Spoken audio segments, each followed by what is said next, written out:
The emergency council chamber buzzed with nervous energy as representatives from 12 different species gathered around the holographic display. Admiral Zephyx of the Altarian fleet adjusted her breathing apparatus, the blue-tinged oxygen helping calm her rapid heartbeat. The news they had just received would change everything. Confirmed losses stand at 47 worlds in the past month alone, reported Commander Thresh, his insectoid features clicking nervously as he spoke. The Devourers have broken through our outer defensive lines. At this rate, they will reach the core systems within 6 standard cycles.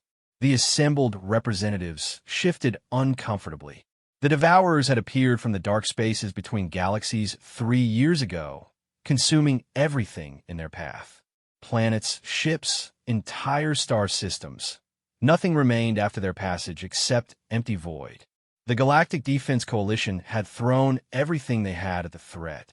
Advanced energy shields, quantum torpedoes, reality-bending weapons that could tear holes in space-time itself. Nothing had even slowed the advance. "What about the crystalline hive's new bioweapons?" asked Ambassador Keln, her crystalline form refracting the chamber's light into dancing rainbows. The preliminary tests showed promise. Fresh mandibles clicked sadly. Deployed against Devourer forces at Kepler 442. The entire system was consumed within hours. The bioweapons had no effect whatsoever. Silence fell over the chamber. Each representative knew what this meant. Their coalition represented the most advanced civilizations in the galaxy, species that had mastered faster-than-light travel, artificial intelligence, and forces that could manipulate the very fabric of reality. Yet they were losing badly. Admiral Zephyx stood slowly, her movements deliberate. As the coalition's military commander, the weight of billions of lives rested on her shoulders. "There is one option we haven't considered," she said quietly. "Please, Admiral," said Ambassador Vorth, his energy-based form flickering with anxiety. "Tell us you have a plan." Zephyx activated a new holographic display. The image showed a small, blue-green world orbiting a yellow star. It looked peaceful, almost primitive compared to the gleaming megastructures and ring worlds that marked advanced civilization. "Earth," she announced. The reaction was immediate. Several representatives began speaking at once, their voices rising in concern and disbelief. "The humans?" Ambassador Keln's crystalline form flashed with alarm colors. "Admiral, surely you can't be serious. They're a class 7 restricted species," protested Commander Thresh. "First contact protocols specifically forbid any interaction with their world." Admiral Zephyx raised her hand for silence. "I'm aware of the restrictions. I helped write them." The room fell quiet again. Everyone knew the story of humanity's classification. 50 years ago, a routine survey mission had cataloged Earth and its dominant species. What they found had shocked the galactic community. Humans were biologically impossible, predators that had somehow developed agriculture, civilization, and technology. They were pack hunters with forward-facing eyes, designed by evolution to chase down and kill prey. Yet they had created art, music, and philosophy. Worse still were the psychological profiles. Humans regularly engaged in activities that would kill most other species, and they did it for fun. They threw themselves from perfectly good aircraft with nothing but fabric to slow their fall. They climbed vertical rock faces using only their hands and feet. They raced vehicles at speeds that would liquefy the organs of most galactic citizens. The survey team had found evidence of humans hurling themselves into battle against impossible odds, often winning through sheer stubborn refusal to surrender. They discovered records of humans surviving in environments that should have killed them within minutes, then thriving there. Most disturbing of all, they found evidence that humans actually became more dangerous when wounded, angry, or protective of their young. The classification was unanimous, continued Ambassador Keln. Humans are biologically and psychologically unstable. They're prone to violence, reckless behavior, and completely unpredictable responses to stress. The Council banned all contact to prevent them from learning about galactic civilization until they evolved past their aggressive phase. If they evolved past it, added Commander Thresh darkly. The psychological reports suggested they might simply destroy themselves first. Admiral Zephyx nodded grimly. I remember those reports. I also remember the classified addendums that most of you never saw. She activated another display, this one showing classified military assessments. Our wargame computers ran simulations of human military capabilities based on observed behavior patterns. The results were so disturbing that they were sealed under the highest security protocols. The new holographic display showed battle scenarios, tactical analyses, and probability matrices. The numbers were staggering. Human military doctrine appears to be based on a simple principle. If something is trying to kill you, kill it back harder, Zephyx explained. They don't just fight to win. They fight to make sure their enemy never threatens anything they care about ever again. Ambassador Vortha's energy form flickered nervously. Surely you're not suggesting we contact them? The psychological reports clearly stated that humans respond to threats with escalating aggression. If we tell them about the Devourers, they might do something unpredictable. That's exactly what I'm suggesting, replied Zephyx. And unpredictable is exactly what we need. She brought up tactical displays showing recent Devourer attacks. Look at these patterns. The Devourers have analyzed our military doctrines, our weapon systems, our strategic thinking.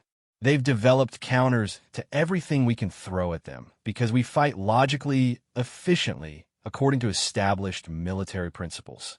The displays shifted, showing human historical conflicts. Humans don't fight logically. They fight emotionally, instinctively, with a complete disregard for accepted tactical doctrine.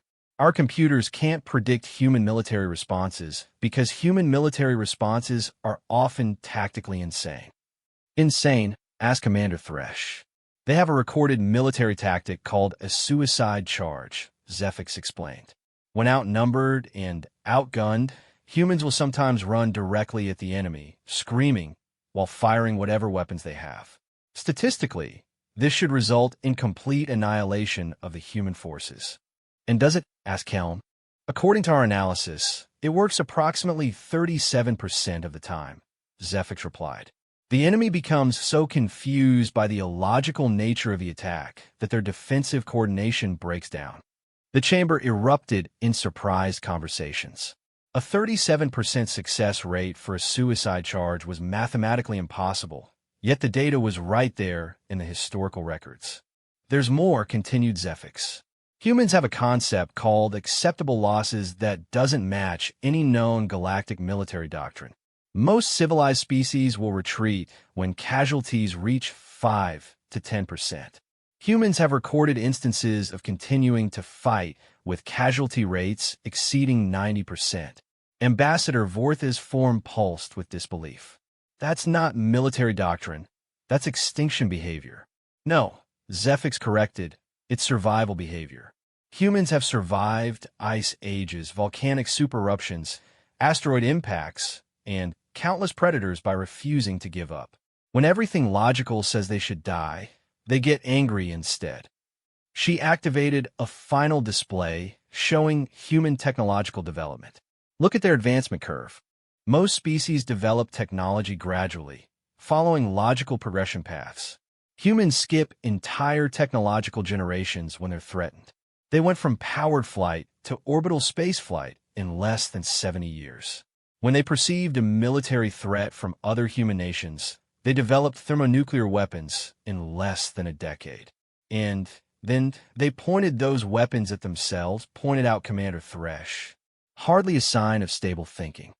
But they didn't use them, Zephyx countered. Somehow, these illogical, violent, unpredictable creatures looked at weapons that could destroy their entire world and decided not to destroy their entire world. They've had those weapons for over 80 years now, and their planet is still there. The chamber fell silent as the representatives absorbed this information. Finally, Ambassador Keln spoke carefully. Admiral, are you seriously proposing that we contact a restricted species, tell them about the Devourers, and hope that their unpredictability somehow solves a problem that our combined civilizations cannot. No, replied Sefix. I'm proposing that we contact them, tell them the Devourers are coming for Earth, and then get out of their way. The silence that followed was deafening. Finally, Ambassador Vorth spoke, his energy form flickering rapidly. The Council will never approve such a plan. The risks are incalculable. The risks of not acting are very calculable, Zefix replied grimly. Complete extinction within 6 cycles. Commander Thresh stood, his insectoid form moving with agitated jerks. Even if we could convince the Council, how will we make contact? We have no diplomatic protocols for a class, 7 species. We don't even know if they would understand our communications. Admiral Zefix smiled for the first time since the meeting began. Actually, we do. The original survey team left observation satellites in the outer system. We've been passively monitoring their communications for 50 years. We know their languages, their cultures, their military structures. We even know their entertainment preferences. She activated another display showing intercepted human transmissions. They call it science fiction. Humans spend considerable time and effort creating fictional stories about contact with alien civilizations. They've already imagined dozens of scenarios for exactly the kind of contact we're proposing. And how do these fictional scenarios usually end? Asked Ambassador Kellen. It depends, Zefix replied. Sometimes the humans welcome the aliens as friends. Sometimes they fight them as invaders. Sometimes they try to mate with them, which our xenobiologists assure me is physically impossible. But in every scenario, the humans survive. In their fiction, humans always survive. The representatives exchanged glances. The implications were staggering. Humanity had spent decades imagining contact with alien civilizations, and in their imagination, they always found a way to prevail. There's one more thing, Zefix added quietly. According to our psychological profiles, humans have an unusual response to threats against their world. They don't just fight to defend Earth. They fight as if an attack on Earth is a personal insult that demands personal revenge. Ambassador Vorth pulsed thoughtfully. You're saying they would take a Devourer attack personally? I'm saying they would take a Devourer attack as a declaration of war against every human who has ever lived and every human who ever will live, Zefix replied. And based on their history, that is exactly the kind of threat that makes humans most dangerous. The chamber erupted in debate again, but Admiral Zefix could see the shift in opinion. Fear was being replaced by desperate hope. They had tried logic, advanced technology, and superior firepower. All had failed. Maybe it was time to try something completely illogical. 3 hours later, the vote was called. By the narrowest possible margin, the Galactic Defense Coalition authorized first contact with humanity. The message would be simple, direct, and designed to provoke exactly the kind of emotional response that made humans so unpredictable. As the representatives filed out of the chamber, Admiral Zefix remained behind, staring at the holographic image of Earth. Somewhere on that blue-green world, billions of humans went about their daily lives, completely unaware that they had just become the galaxy's last desperate hope. The message would be sent tomorrow. After that, there would be no going back. The galaxy's deadliest species was about to learn that they were not alone in the universe, and something was coming to kill them all. Dr. Sarah Chan was reviewing telescope data from the Atacama Observatory when every screen in the facility simultaneously went dark. For a moment, she thought it was another power fluctuation. The high-altitude location made electrical systems temperamental. Then, the screens came back on, displaying something that made her forget how to breathe. The image was crystal clear, a massive starship, easily 10 kilometers long, hanging in Earth's upper atmosphere like a steel mountain. Its hull was scarred and blackened, as if it had fought through hell to reach them. Smaller craft swarmed around it, their lights blinking in patterns that suggested damage control operations. Sarah, Dr. Marcus Webb burst through the lab door, his face pale with shock. Are you seeing this? Every observatory on Earth is getting the same feed. Before she could answer, the screens flickered again. This time, instead of the ship, they showed a figure that was unmistakably alien. Tall, slender, with blue-tinged skin and large eyes that held an expression of desperate urgency. When it spoke, the words came in perfect English. "People of Earth, I am Admiral Zephyx of the Galactic Defense Coalition. I apologize for this abrupt contact, but time is running short. We need your help." Sarah's knees gave out, and she dropped in her chair. First contact. After decades of searching the stars, listening for signals, hoping for proof that humanity wasn't alone, aliens had come to them. But something was wrong. The aliens' expression wasn't one of scientific curiosity or peaceful exploration. It was fear. 3 years ago, the alien continued. Entities we call the Devourers emerge from the space between galaxies. They consume everything in their path: planets, stars, entire civilizations. We have fought them with everything we possess. Our coalition represents 12 advanced species with technology far beyond your current capabilities. The image shifted, showing massive space battles. Ships the size of cities fired weapons that tore holes in space itself. Barriers of pure energy tried to hold back swarms of dark creatures that seemed to absorb light itself. It was magnificent and terrible, and humanity was watching their worst nightmares play out among the stars. "We have failed," Admiral Zephyx said simply. "In 6 standard cycles, approximately 4 months by your calendar, the Devourers will reach this solar system. Earth will be consumed, along with every human life." Sarah found her voice. "Marcus, is this real? This can't be real." But even as she said it, she knew it was. No amount of special effects could fake the bone-deep exhaustion in the alien admiral's eyes, or the way her hands trembled slightly as she spoke. "We come to you not as conquerors, but as supplicants," the alien continued.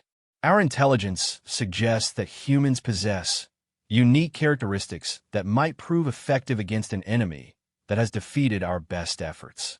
We offer you all our knowledge, all our technology, everything we have learned about the Devourers in exchange for your assistance."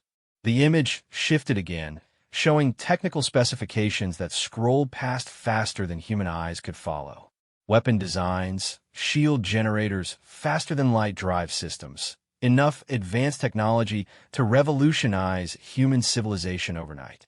"This transmission is being sent simultaneously to every major government, military installation, and scientific facility on your planet," Admiral Zephyx concluded.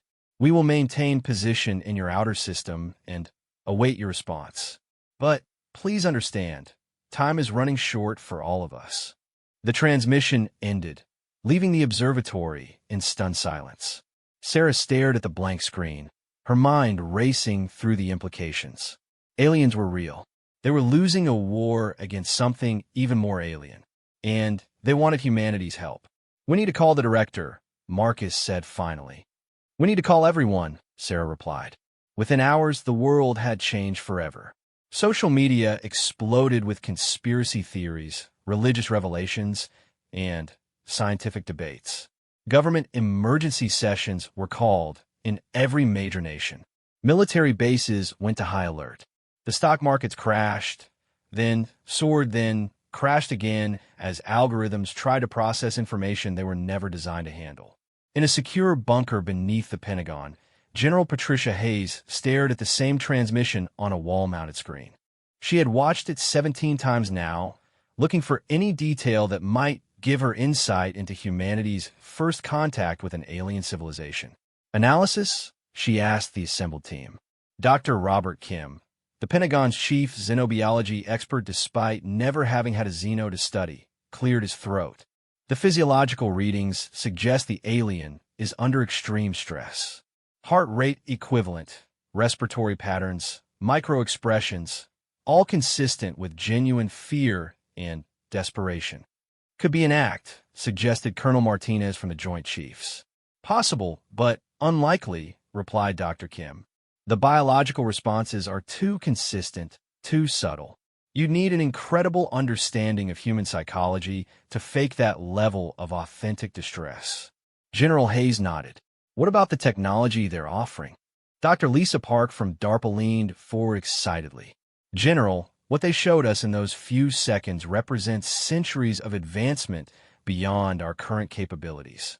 If even half of it is real, we could revolutionize everything from medicine to space travel overnight. And the threat they're describing? The room fell silent. Finally, Dr. Kim Sepulk Kadefulli. If their description is accurate, we're facing an extinction-level threat that our current military capabilities couldn't even slow down. But what, Doctor? The alien's choice of words is interesting. She said humans possess unique characteristics that might be effective.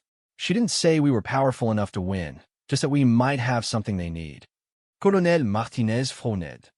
What could we possibly have that a coalition of advanced alien civilizations doesn't? Before anyone could answer, an aide burst into the room. General, we're getting reports from observatories worldwide. They found the alien ships. The wall screen shifted to show telescope feeds from around the globe. There, at the edge of the solar system, hung a fleet unlike anything in human imagination. The ships were clearly damaged, their hulls scarred and patched. Some were missing entire sections, held together by energy fields and desperate engineering. My God, whispered Dr. Park. They're not lying. Look at those ships. They've been through hell. General Hayes studied the images carefully. The alien fleet was impressive, but it was also clearly the remnant of something much larger. These weren't conquerors coming to claim Earth. These were refugees running from something that had beaten them badly. Sir, said Colonel Martinez, we need to consider the possibility that this is exactly what it appears to be. A desperate request for help from a losing side. And if we say no, then, in 4 months, those devourer things show up and eat our planet, Martinez replied grimly. General Hayes was quiet for a long moment. What are the chances that humanity could actually help them? Dr. Park consulted her tablet. Unknown. We don't know enough about the enemy or about what specific human characteristics they think might be useful. But, General, what are the chances we could help ourselves if they don't help us first? The answer to that question was obvious to everyone in the room.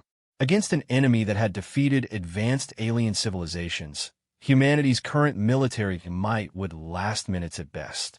Contact the President, General Hayes decided. We need a full cabinet meeting within the hour. Meanwhile, at the International Space Station, astronaut Commander James Wright floated in the observation cupola, staring out at stars that suddenly seemed much more crowded. The official word from ground control was to maintain normal operations, but nothing about this situation was normal. His tablet chimed with an incoming message from Mission Control. ISS, this is Houston. Please confirm visual contact with objects at coordinates Lima 77 Delta. Wright adjusted his position and peered through the telescope array. At first he saw nothing but the usual star field. Then, movement caught his eye, a metallic glint against the darkness. Houston, I have visual confirmation, he reported, his voice carefully controlled. Multiple objects, artificial construction, holding position approximately 40 AU from Seoul. Copy that. ISS, continue observation, and report any changes. Wright continued watching, and gradually more details became visible. The alien ships were massive, but they were also clearly damaged. Debris fields surrounded several vessels, and the irregular lighting patterns suggested ongoing repair operations. Houston, additional observations, Wright reported. The objects appeared to be in distress. Multiple hull breaches, debris fields, possible emergency operations in progress. There was a long pause before Houston responded. Copy, ISS, continue monitoring. Wright floated in the cupola long after his scheduled observation period ended, watching humanity's first contact unfold in the cold vacuum of space. The aliens weren't here to invade or conquer.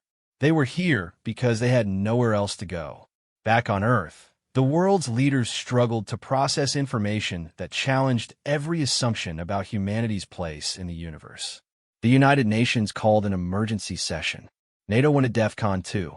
The Pope issued a statement calling for prayer and unity. Stock markets gyrated wildly as investors tried to price in the end of human isolation. But in research facilities around the globe, a different kind of reaction was taking place. Scientists, engineers, and military analysts pored over every frame of the alien transmission, extracting data at a furious pace. The technology glimpsed in those few seconds represented leaps forward that could transform human civilization. Dr. Chun found herself at the center of a whirlwind of activity as observatories worldwide coordinated their efforts to track and analyze the alien fleet. The ships were real, they were damaged, and they were waiting. "Any response from the fleet?" asked Dr. Webb. Sarah shook her head. "Nothing since the initial transmission. They're just sitting there, waiting for us to decide." The weight of that decision was staggering. Humanity faced a choice that would define the species for generations to come. They could reject the aliens' request and face the devourers alone, or they could accept help from advanced civilizations and risk becoming junior partners in a war they barely understood. But as Sarah watched the distant alien ships through her telescope, she realized that the choice might not be as difficult as it seemed. The aliens hadn't come to Earth as conquerors. They had come as the galaxy's last desperate hope. And despite everything they didn't know about the situation, one thing was becoming increasingly clear. Earth was about to become the most important planet in the galaxy. The question was whether humanity would be ready for what came next. Captain Maria Santos gripped the command chair of the UES Defiance as the first Devourer scouts entered the outer solar system.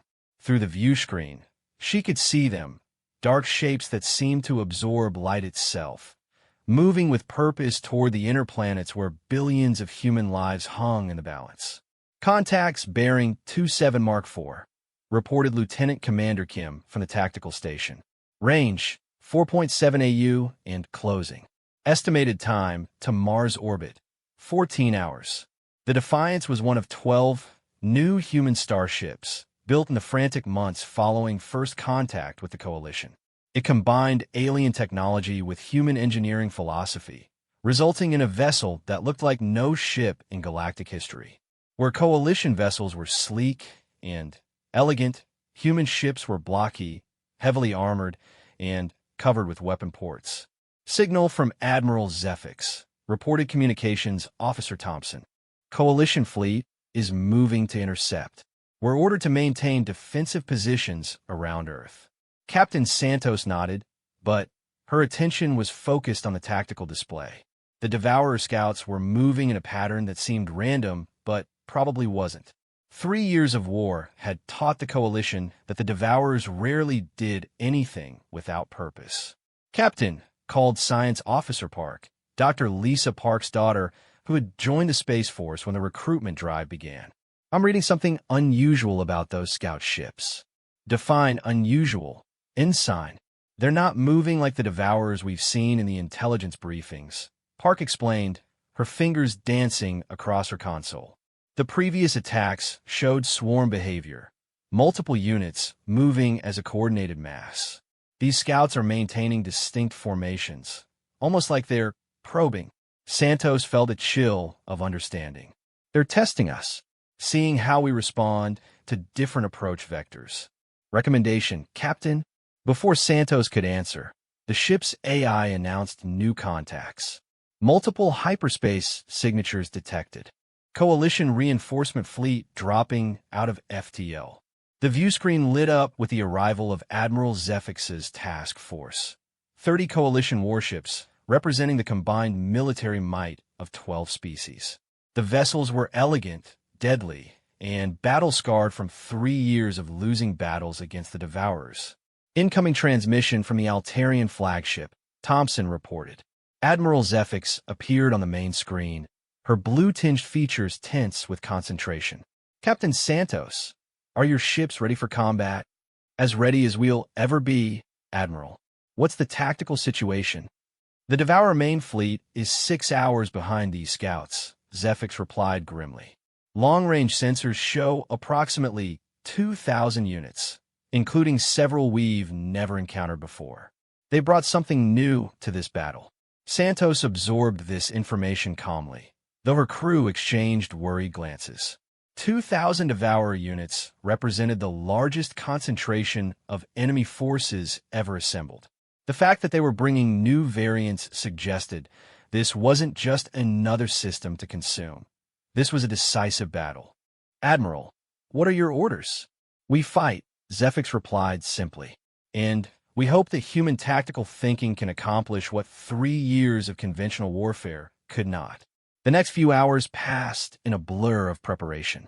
Human and coalition ships took up defensive positions throughout the solar system, creating overlapping fields of fire that would force the Devourers to fight their way through multiple defensive lines. But the real preparations were taking place in the minds of human tactical officers who were about to put their species' reputation for military unpredictability to the ultimate test. "Devourer main fleet dropping out of hyperspace," announced Ensign Park. "Holy!"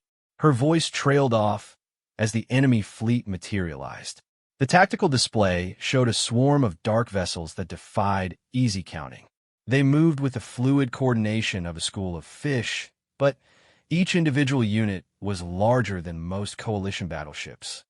2014 units confirmed, Park reported, her voice carefully controlled.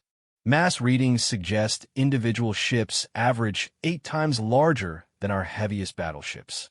Captain Santos studied the enemy formation with the eye of someone who had spent her career preparing for impossible odds. "They're not attacking immediately." "Why?" "Unknown, Captain. They appear to be assessing the defensive formation." That made sense. The Devourers had always shown the ability to analyze enemy tactics and develop counters. But this time they were facing something new, a combined human coalition force using tactical doctrines that had never been tested against them. Signal from Admiral Zephyx, Thompson reported. "All ships are to hold position until the enemy commits to an attack vector." Santos nodded, but she was already thinking 3 moves ahead. The Devourers were being cautious, which meant they sensed something different about this battle. That caution might be the only advantage the defenders would get. "Ensign Park, what's the status on our special packages?" Park smiled grimly. "Kinetic bombardment platforms are fully loaded and ready for deployment. Fusion mines are positioned throughout the outer system, and the suicide drones are standing by for your order." The suicide drones were a purely human innovation. Small, fast craft packed with nuclear explosives and programmed with one simple directive: get close to a Devourer ship and detonate. Coalition engineers had been horrified by the concept, calling it wasteful and illogical. Human engineers had called it Tuesday. "Movement in the enemy fleet," reported Lieutenant Commander Kim. "Lead elements are beginning their approach." The Devourer attack began with characteristic, overwhelming force. The first wave consisted of 300 ships moving in perfect coordination, their approach vectors calculated to minimize exposure to defensive fire while maximizing their own offensive capability. "All ships, this is Admiral Zephyx," came the transmission. "Execute Defensive Plan Alpha. Show them what civilization fights for." The coalition ships opened fire first, their advanced energy weapons creating brilliant flashes of light across the darkness of space. The Devourers' dark hulls absorbed the energy blasts, redirecting the power into their own systems, just as they had learned to do over 3 years of warfare. "Minimal damage to enemy ships," Kim reported. "They're adapting to our energy weapons, just like before." "Then, let's give them something they haven't adapted to yet," Santos replied grimly. "All ships, execute Human Tactical Plan, Foxtrot 7. What happened next would be studied in military academies for generations, assuming there were any military academies left after the battle. The human ships didn't retreat or attempt to match the Devourer's coordinated approach. Instead, they did something completely unexpected. They scattered. Each human ship broke away from the main defensive formation and began moving independently, following attack patterns that seemed random, but were actually based on a simple human military principle. If the enemy expects logical tactics, give them chaos instead. The UES Defiance led the charge, accelerating directly toward the Devourer formation at maximum speed while spinning on 3 axes to present an impossible targeting solution. Other human ships followed similar attack patterns, each one different, each one violating established tactical doctrine. "What are they doing?" came a confused transmission from one of the coalition ships. "They're being human," Admiral Zefix replied, and for the first time in months, her voice carried a note of hope. The Devourers tried to adapt to the human tactics, but there was nothing to adapt to. Each human ship was fighting its own private war, using weapons and maneuvers that made no sense from a conventional military standpoint. The UES Defiance fired its kinetic bombardment platforms, simple tungsten rods accelerated to significant fractions of light speed. The Devourers had learned to counter energy weapons and exotic particles, but they had no defense against chunks of metal moving at relativistic velocities. One Devourer ship simply ceased to exist as a tungsten rod punched through its hull and kept going, taking out 2 more enemy vessels before its energy was finally dissipated. "Direct hit on lead Devourer units," Kim shouted over the sound of alarms. "Enemy formation is breaking apart." Other human ships were deploying their own unconventional weapons. The UES Vengeance launched a spread of fusion mines that detonated in seemingly random patterns, creating debris fields that forced the Devourers to alter course. The UES Retribution activated its suicide drones, sending dozens of small craft screaming toward the enemy fleet with nuclear payloads.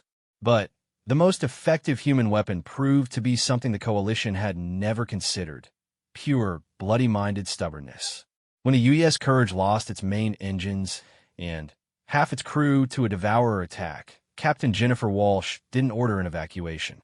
Instead, she rerouted power to the ship's ramming systems and aimed her crippled vessel directly at the largest Devourer ship in range.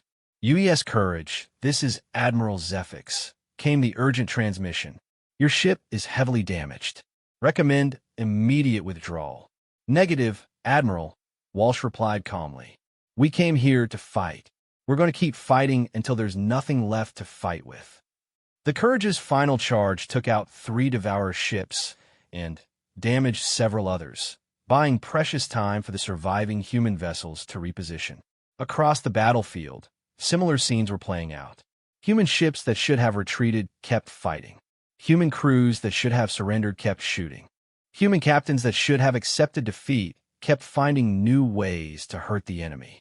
The Devourers, for the first time since their arrival in the galaxy, were encountering an enemy that didn't behave logically.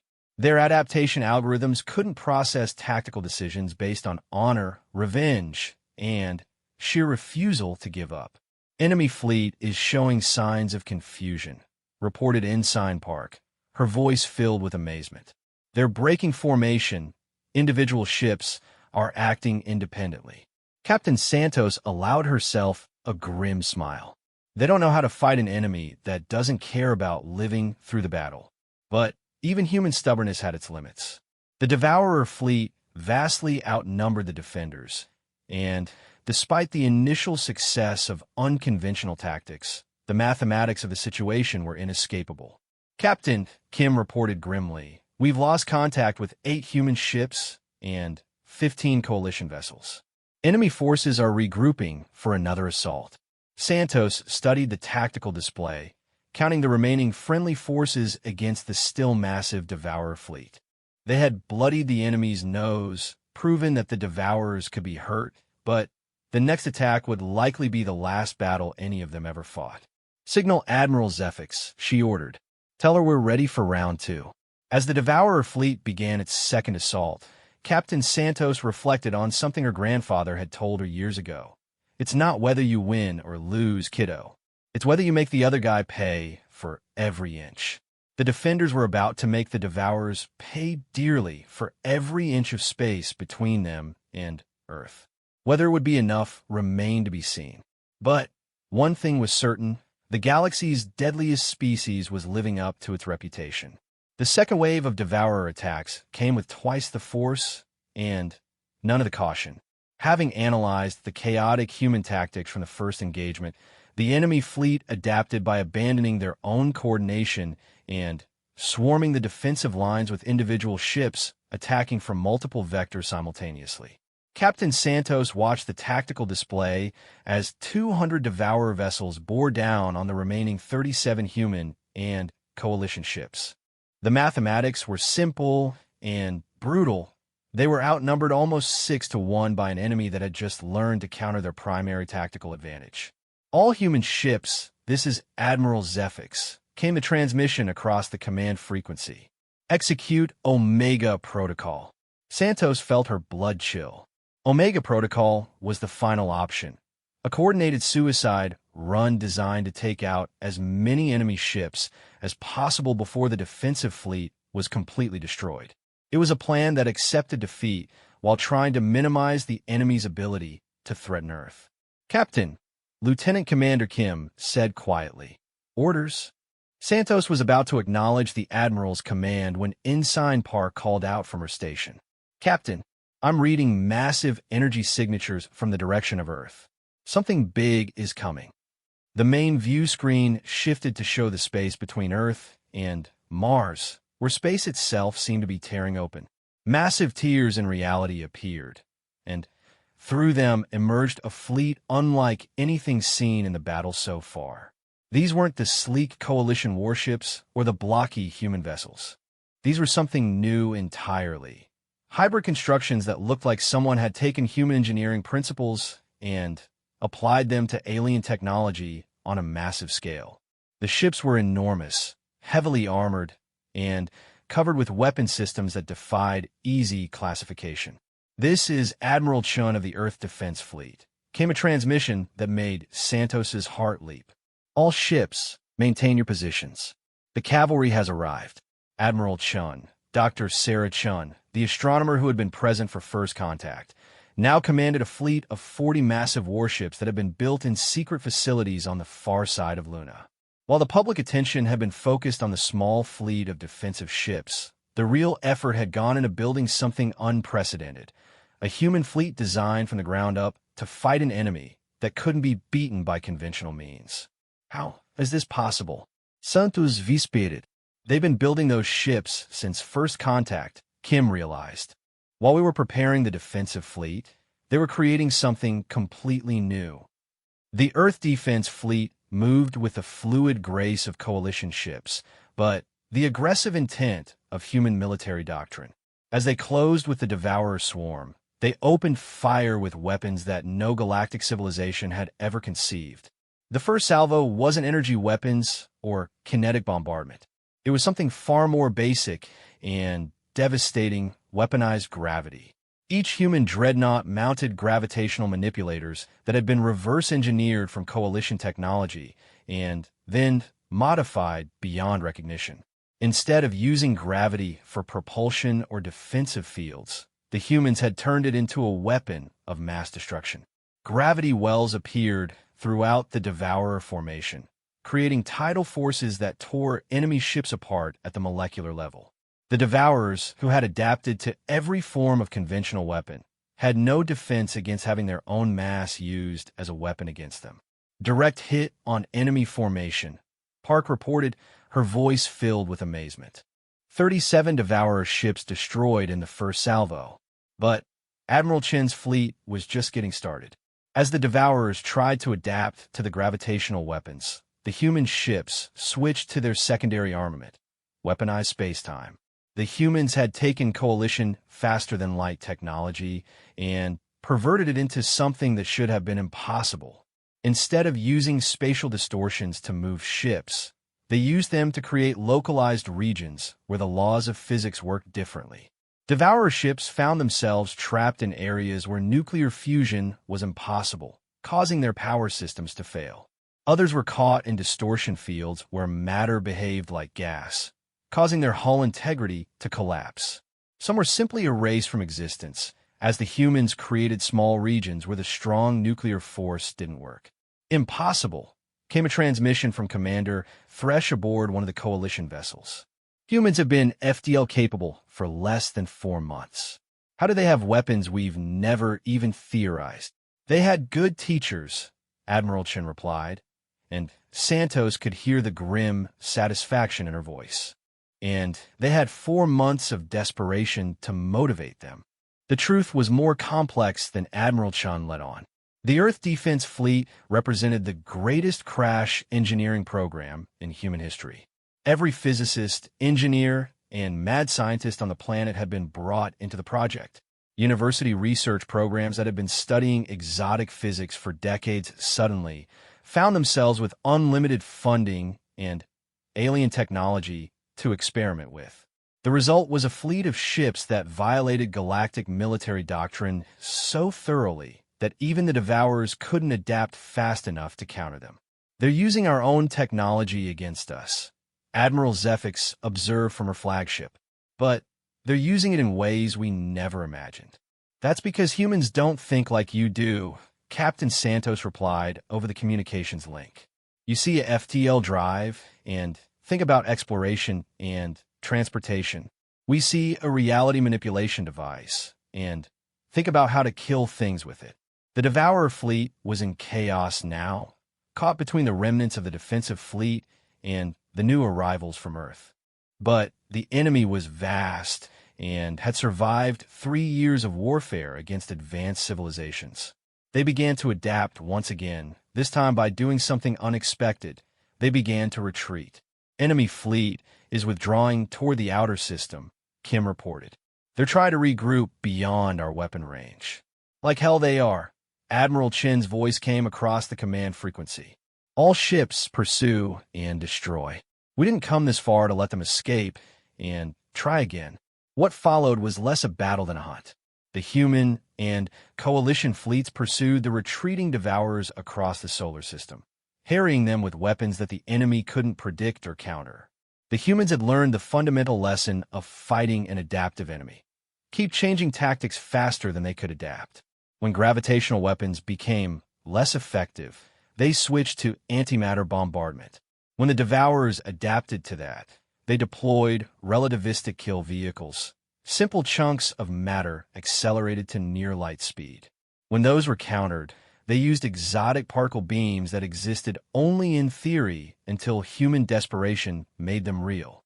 But the most devastating human weapon proved to be their absolute refusal to let the enemy escape. Coalition military doctrine called for allowing defeated enemies to withdraw, minimizing further casualties. Human military doctrine called for pursuing a beaten enemy until they were no longer capable of threatening anyone ever again. Captain Santos, Admiral Chun called over the command frequency. "Your ship is heavily damaged. Fall back to a safe distance." "Negative, Admiral," Santos replied firmly. "We started this fight, we're going to finish it." The UES Defiance, with half its hull breached and most of its primary weapons offline, continued the pursuit using nothing but backup systems and pure human stubbornness. Around her, other damaged ships did the same, crews improvising repairs while maintaining fire on retreating enemy vessels. The final engagement took place near the orbit of Pluto, where the last 300 Devourer ships attempted to make a stand. They formed a defensive sphere and prepared to sell their existence dearly, using tactics that had served them well against coalition forces. They were unprepared for what Admiral Chin's fleet did next.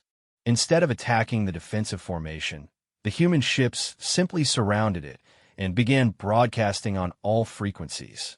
Not weapons fire or tactical communications, but something far more devastating to an enemy that had consumed entire civilizations. They broadcast human music. The choice was deliberate and symbolic. While the Devourers had spent 3 years learning to counter advanced weapons and military tactics, they had never encountered anything like human art. The complex, emotional, and mathematical patterns of human music created interference with their collective consciousness in ways that their adaptive systems couldn't process. "Why are they playing Beethoven?" asked Commander Thresh over the communication link. "Because humans are insane," Admiral Zephyx replied, but her voice carried new understanding. "They're using their culture as a weapon." The effect on the Devourer formation was immediate and dramatic. Ships that had maintained perfect coordination for 3 years of warfare suddenly began moving erratically, Their collective intelligence disrupted by input it had no framework to understand. All ships, final assault, Admiral Chen ordered. Show them what happens when you threaten our world. The last battle was brief, but decisive. Caught between weapons they couldn't counter and cultural bombardment they couldn't process, the remaining Devourer ships were systematically destroyed. When the final enemy vessel was vaporized by a gravitational pulse, the solar system fell silent except for the continuing broadcast of human music. All enemy contacts eliminated, reported Ensign Park, her voice filled with exhaustion and disbelief.